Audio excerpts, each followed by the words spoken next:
Hello everyone, welcome to my channel বিতিশার রান্নাঘর। আজ আমি আপনাদের সাথে যে রেসিপিটি শেয়ার করতে চলেছি সেটি হলো পার্শে মাছের ঝাল। তার জন্য প্রথমে পার্শে মাছগুলোকে ভালোভাবে কেটে ধুয়ে পরিষ্কার করে লবণ হলুদ মাখিয়ে রেখে দিয়েছি।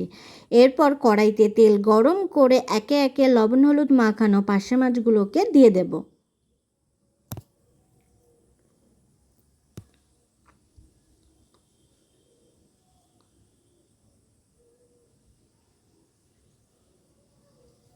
মাছগুলোকে ভালোভাবে ভেজে নেব।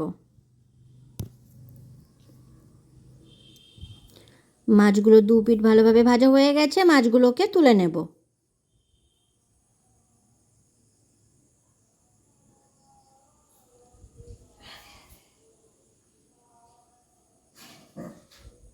আর যে মাছগুলো আছে সেই মাছগুলোকেও একে একে দিয়ে দেব। মাছগুলোকেও ভালোভাবে ভেজে নেব।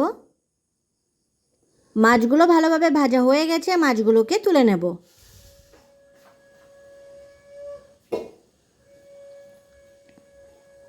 সব মাছগুলো তোলা হয়ে গেছে।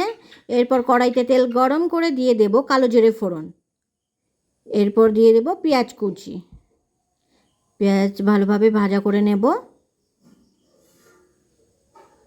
এর মধ্যে দিয়ে দেব কাঁচা লঙ্কা। এরপর দিয়ে দেব রসুন বাটা, দিয়ে দেব আদা বাটা। আদা রসুনটাকে ভালোভাবে মিশিয়ে নেব আর ভাজা করব।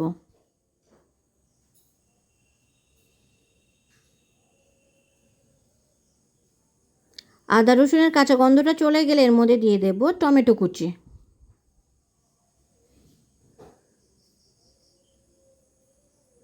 টমেটো ভালোভাবে নরম হয়ে গেছে।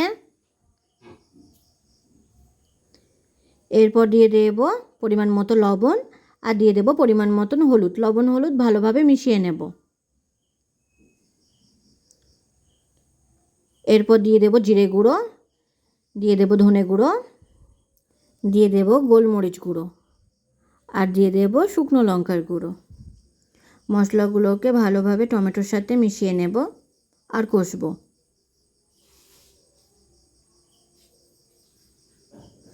মশলা ভালোভাবে কষা হয়ে গেছে। এরপর দিয়ে দেব পরিমাণ মতো জল। জল দেবার পরে ভালোভাবে নাড়াচাড়া করে নেব আর ফুটতে রেখে দেব। ঝোল ভালোভাবে ফুটে উঠেছে।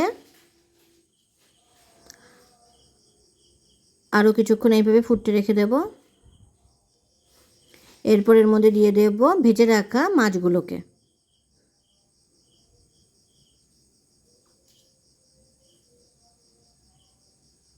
মাছগুলো দেবার পর ঝোলটিকে একটু নাড়াচাড়া করে নেব।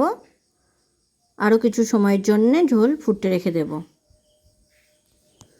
ঝোল ভালোভাবে ফুটছে।